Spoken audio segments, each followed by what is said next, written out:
Hi, boys and girls. This is Miss Simone, and today we're going to read Frog and Toad Are Friends by Arnold Lobel, and we're going to read Chapter 3. And Chapter 3 is A Lost Button.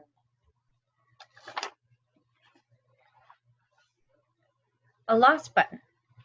Frog and Toad went for a walk. They walked across a large meadow. They walked in the woods. They walked along the river.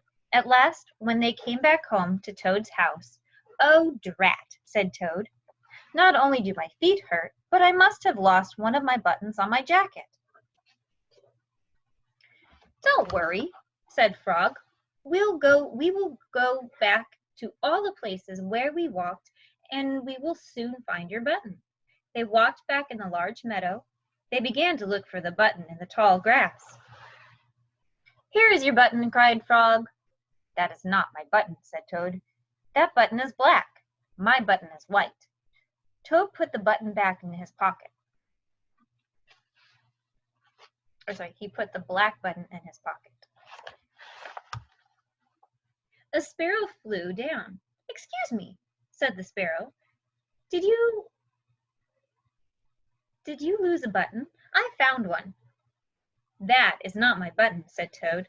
"That button has 2 holes. My button has 4 holes." Toad put the button with 2 holes in his pocket. They went back into the woods and looked on the dark paths. "Here's your button," said Frog. "That's not my button," cried Toad. That button is small, and my button was big." Toad put the small button in his pocket.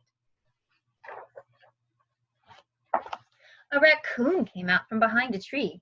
"I heard that you were looking for a button," he said. "Here is one I just found."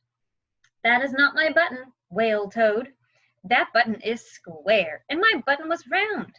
Toad put the square button in his pocket.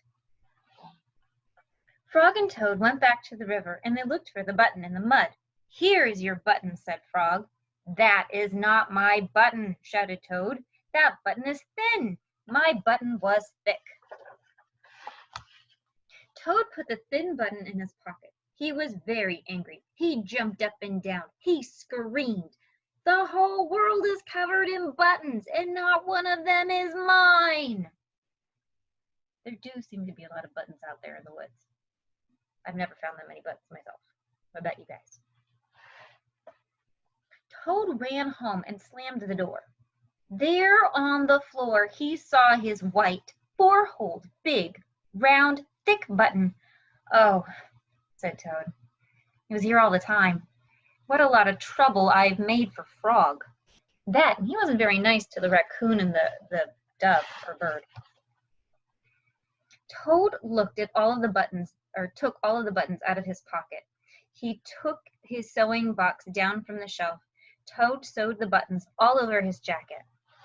The next day, Toad gave his jacket to Frog. Frog thought it was beautiful. He put it on and jumped for joy. None of the buttons fell off. Toad had sewed them all very well. The end. All right, my friends, tomorrow we will read the next chapter called A Swim. Have a good day.